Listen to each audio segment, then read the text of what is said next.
आज हम बातचीत कर रहे हैं गुजरात के मुख्यमंत्री नरेंद्र भाई से। अब बताइए, आपने अभी कहा कि कांग्रेस पार्टी का एजेंडा गुजरात नहीं है, वो गुजरात में चुनाव नहीं लड़ रहे हैं, वो देश के अलग बाकी हिस्सों के लिए वोट बैंक बना रहे हैं, कहा आपने मुस्लिम के लेकर के। पर आपके भाषण से भी लगता है कि अगर अफजल नहीं होते, सराबुद्दीन नहीं होते, राम सेतु नहीं होता, तो आपका आप देख लीजिए, जब तक सोनिया जी का चुनावी सभा नहीं हुई तब तक गुजरात, और मैं आज भी चाहता हूं गुजरात मुझे विकास के मुद्दे पर वोट दें। मैं आज भी चाहता हूं चुनाव विकास पर हो। अभी भी शाम तक का समय है, मैं कांग्रेस को निमंत्रण देता हूं कि आइए विकास के मुद्दे पर बहस करें, कंपैरेटिव स्टडी करें। और जहां तक क्या इस देश में आतंकवाद इश्यू नहीं है? हिंदुस्तान के सारे राज्य आतंकवाद से फंसे पड़े हुए हैं। गुजरात की धरती पर अगर मैं आतंकवाद नहीं आने देता हूं तो क्या मेरा क्लेम नहीं बनता है गुजरात की जनता को कहने का? और मैं गौरव के साथ कहूंगा कि मैं गुजरात की धरती पर आतंकवाद के खिलाफ लड़ाई लड़ने वाला व्यक्ति हूं और ईंट का जवाब पत्थर से देना व्यक्ति हूं। जहां तक मौत के सौदागरों का सवाल है, मैं गुजरात की धरती पर मौत के सौदागरों के साथ उसी भाषा में निपटने के लिए पक्ष में हूं। और तीसरी बात है, मेरे गुजरात में कभी जब कांग्रेस का शासन था, हर दूसरे महीने कर्फ्यू रहा करता था। गरीब से गरीब आदमी अपनी रोजी रोटी नहीं कमा पाता था। 5 साल हो गए, मेरे राज्य में से कर्फ्यू विदाई हो गया। क्या ये मेरी सरकार के काम है? क्या ये विकास के साथ जुड़े हुए मुद्दे नहीं है? अगर इन मुद्दों को मैं बोलता हूं तो आपको परेशानी किस बात की हो रही है? उसके अंदर आपने जब कहा कि कांग्रेस वाले सराबुद्दीन सराबुद्दीन सराबुद्दीन करते रहते हैं, अगर इतना प्यार है जाकर के उसकी ग्रेव पे जाके माला चढ़ाइए, ये चुनाव का मुद्दा तो नहीं है ना? इसके पीछे भावना क्या थी आपकी? देखिए, सीधी बात है, अगर आपने ये कहा ना कि उसकी अगर इतना ही प्यार है जाइए। नहीं, मैं फिर से दोबारा बोलना चाहता हूं, मैं बोलने को तैयार हूं। बोलिए बोलिए। मैं अभी भी कहता हूं कि कांग्रेस को सोहराबुद्दीन अगर इतना प्यारा लगता है, उनके लिए एक बहुत बड़ा महत्वपूर्ण व्यक्ति है, तो मैं कांग्रेस के सभी विधायकों को प्रार्थना करता हूं कि आप सोहराबुद्दीन की मन्नत मानिए, और अगर आपके जितने सिटिंग एमएलए हैं वो वापिस आते हैं तो आप उसकी कब्र पे जाके 4 चादर चढ़ा दीजिए। लेकिन चुनाव का मुद्दा क्यों बना रहे हो भाई? यही तो मैं उनको कह रहा हूं।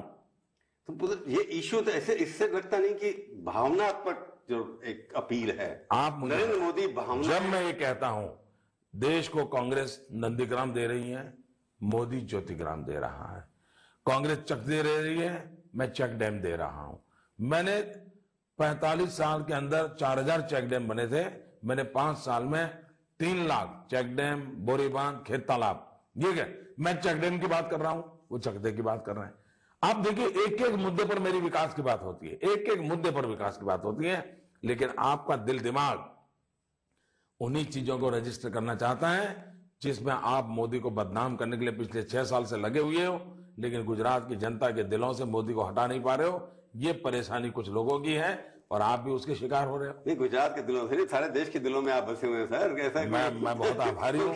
हर अखबार में आपकी फोटो लगी हुई ये है। देश की जनता मुझे प्यार करती है तो मैं उनका आभारी हूँ। एक बात है कि मोदी को 2002 का ये जो भूत चिपका हुआ है वो छोड़ता क्यों नहीं है? उसका कारण क्या है?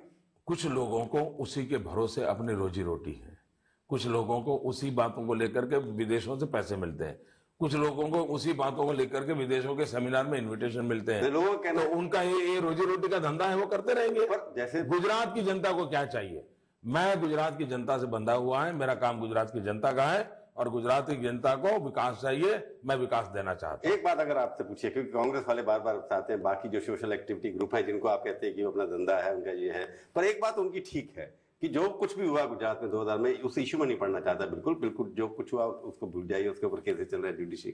पर आपको लगता नहीं जैसे कांग्रेस ने 1984 के दंगों के लिए माफी मांगी, प्रधानमंत्री ने मांगी, आपको लगता नहीं जो कुछ हुआ उसके लिए आपको कुछ रिग्रेट है?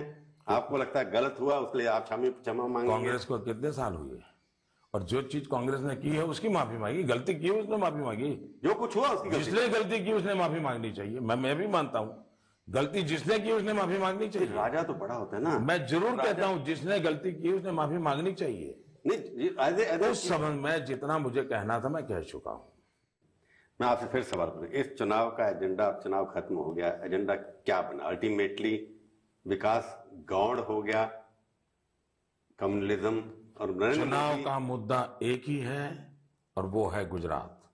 गुजरात का स्वाभिमान, गुजरात का गौरव, गुजरात का विकास, गुजरात की सुरक्षा, गुजरात की भलाई, इसके सिवा इस चुनाव का कोई एजेंडा नहीं है। नहीं भाई, ये गुजरात जीतेगा जो नारा, जीतेगा गुजरात, आप गुजरात को देश से अलग क्यों करके मानते हैं?